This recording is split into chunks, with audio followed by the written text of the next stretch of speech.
사랑하는 성도 여러분, 7월 1일 월요일 아침입니다. 하나님 은혜와 평강이 함께하기를 축복합니다. 좋아요, 구독 꼭 눌러주세요. 우리 천만 성도 큐티하는 그날까지 함께 달려가도록 하겠습니다. 오늘 우리에게 주시는 하나님 말씀은 열왕기하 6장 1절로 14절까지 말씀인데요. 우리 1절과 2절의 말씀 같이 읽도록 하겠습니다. 선지자의 제자들이 엘리사에게 이르되 보소서, 우리가 당신과 함께 거주하는 이곳이 우리에게는 좁으니 우리가 요단으로 가서 거기서 각각 한 제목을 가져다가 그곳에 우리가 거주할 처소를 세우사이다 하니 엘리사가 이르되 가라 하는지라. 아멘. 엘리사가 거하는 선지 동산이 꽤 많이 이렇게 푸른한 것 같습니다. 부흥한 것 같아요. 그래서 학생들이 거주하기가 좀 불편해서 다른 곳으로 처소를 옮겨서 좀 이제 학교를 정축하자, 이런 이야기를 합니다. 그래서 엘리사는 오케이, 그렇게 하도록 하자. 우리가 합심해서 또 우리가 거주할 새로운 그런 처소를 만들자, 이런 이야기를 합니다. 그래서 이제 제자들이 그러면 요단으로 가서 나무를 해서 한 사람 앞에 한 개 정도 나무를 해서 가져와서 우리가 건축을 하는 것이 어떻겠습니까? 그런 이야기를 하죠. 그래서 좋다, 선생님도 함께 가시죠 하니까 오케이 하고 이야기합니다. 자, 공동체가 함께 일하는 일에 있어서 또 함께 더불어서 모두가 다 동참하는 이런 아름다운 모습들 보게 되죠. 누구는 하고 누구는 안 하고 이런 것이 아니란 말이죠. 누구나 다 관심을 가지는 것이 중요합니다. 그래서 우리가 교회에 또 나라의 일이든 크고 작은 일이든 간에 우리가 모두가 다 관심을 가지는 것이 너무 우리에게는 중요한 부분이다, 이렇게 말씀드릴 수 있겠습니다.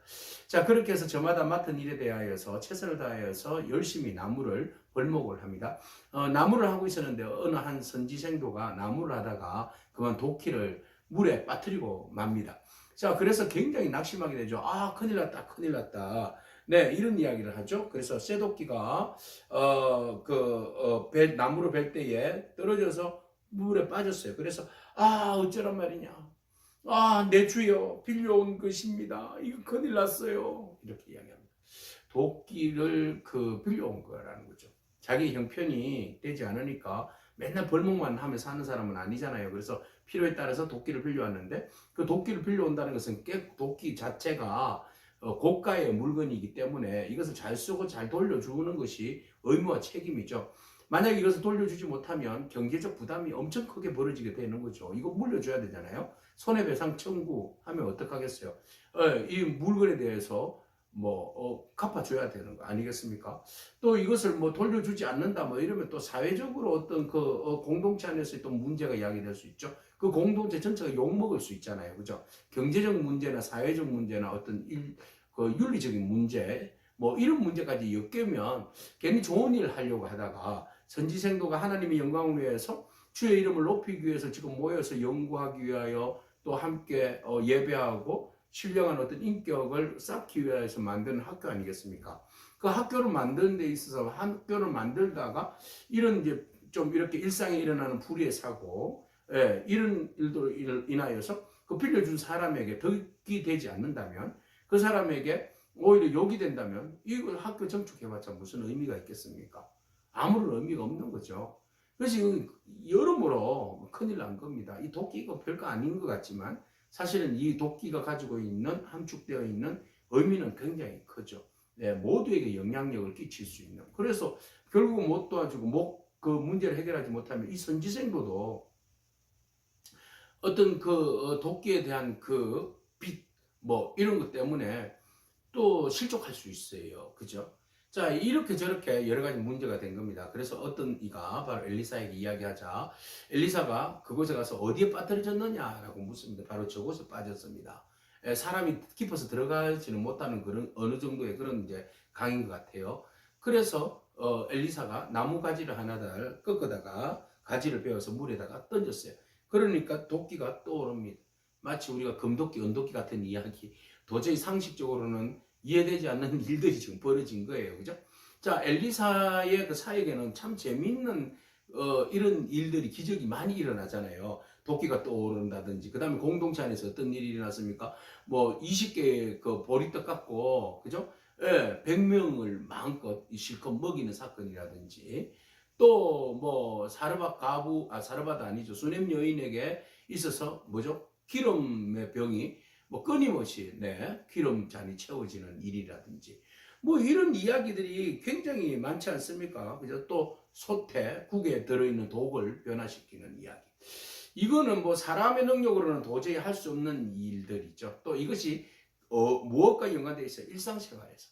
크게 뭐 어떤 역사가 일어나는 그런 일이 아니라 일상생활에서 일어나는 크고 작은 일들에 대하여서 하나님의 도움이 필요하고 그 하나님의 도움이 실질적으로 하나님의 사람을 통하여서 이루어지는 역사를 보게 되는 거죠.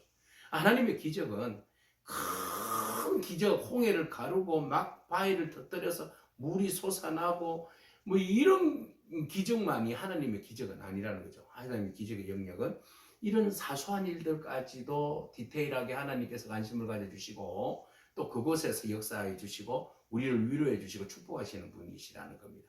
그래서 하나님의 기적의 그 영역은 제한되지 않는다. 모든 영역에서 우리에게 기적을 상식처럼 이끌어 가시는 분이시다라는 겁니다. 자, 이렇게 해서 이스라엘 백성들과 함께 하시는 하나님, 크고 작은 일들 일상 속에서도 여전히 간섭하시는 하나님의 모습 봅니다. 그래서 그 도끼가 떠오르게 되었고 다시 작업하게 되었고 천지동산은 아름답게 꾸며지게 된 거죠. 자, 세월이 지났을까요? 이런 일들이 일어나고 난 다음에 아람 왕이 다시 이스라엘을 쳐들어옵니다. 자, 나아만 장군이 아람 사람 장군 아니겠습니까? 그래서 우리가 의문을 제기할 수 있는 것은 나아만이 같이 왔나? 야, 이거 참 곤란할 텐데 뭐 이런 생각도 해보는 겁니다. 자, 어쨌든 아람 왕이 이스라엘에 쳐들어왔습니다. 쳐들어왔는데 쳐들어오면서 이스라엘의 그 도단성을 이렇게 둘러싼 거죠. 이스라엘의 사마리아 둘러싼 겁니다. 자, 둘러쌌을 때에 그들이 작전을 펴니다. 우리가 이래서 저래서 해서 이스라엘 왕을 체포하자. 뭐 이런 이야기죠. 왕이 무슨 길로 가면 이쪽으로 가서 그를 체포해서 그 땅을 우리가 점령해버리자. 뭐 이런 이야기들을 하게 됩니다. 자, 엘리사가 이스라엘 왕에게 가서 아주 이제 이스라엘의 전체적인 어떤 정치 이런 것에 깊은 관여를 한 것 같아요. 그래 들어가서 혹시 아람 왕이 지금 쳐들어와서 진을 쳐서 우리를 둘러싸고 있는데 왕이요 지금 아람 왕이 이쪽 저쪽으로 하면 당신을 이쪽에서 잡고 저쪽으로 가면 당신을 저쪽에서 잡는다고 이야기하니까 주의 깊게 잘 움직이시라고 이런 이제 조언을 하게 됩니다. 왕은 상가 아무 곳으로 지나가지 마소서. 아람 사람이 그곳으로 나올 겁니다. 라고 이야기를 해요. 그래서 이스라엘 왕이 하나님의 사람이 자기에게 말하여서 경계한 곳으로 사람을 방비하기가 한두 번이 아니지라. 요렇게 피했다. 그런데 아람 왕이 아무리 이스라엘의 왕을 여호람을 잡으려고 또 죽이려고 공격하려고 해왔는데 할 때마다 실패 보는 거예요. 그래서 그들에게 묻죠. 우리 안에 스파 있는 거 아니야? 누가 밀고 하는 거 아니야? 지금 우리가 작전 세우고 하는 일도 전부 다 지금 다 일로 바치는 거 아니야? 누구야? 도대체 누구야? 이런 이야기를 하죠. 그러자 그 속에 있는 어떤 사람이 이야기합니다. 뭐라고 이야기하는가 하면 왕이시여 그게 아닙니다. 우리가 이곳에 오직 이스라엘 선지자 엘리사가 있는데 그 사람이 왕이 침실에서 하신 말씀까지도 이스라엘 왕에게 다 고하여 준답니다요. 이런 이야기를 하게 된 거죠. 자, 왕이 어디에서 이야기하든지 그 이야기를 엘리사가 그 직통계시로 말이죠. 무슨 이야기하는지 다 보고 있다는 거죠. 다 듣고 있다는 거예요.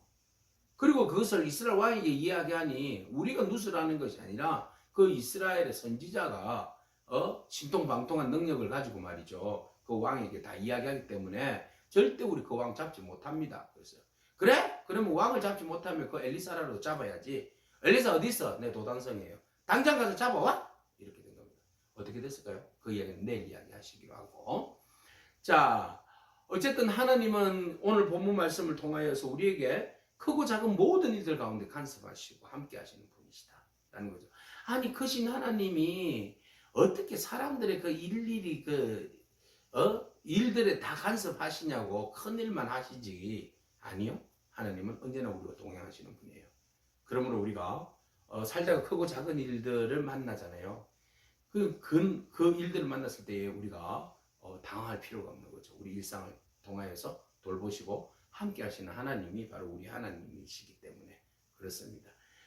나아만을 문둥병을 치유하여 주시는 하나님, 온 천지를 창조하시는 하나님, 홍해를 가르시는 하나님, 또 국의 독을 먹을 수 있는 양식으로 바꾸시는 하나님, 돌도끼가 떠오르도록, 쇠도끼가 떠오르도록 또 이렇게 우리에게 신비한 기적을 베풀어 주시는 그 하나님.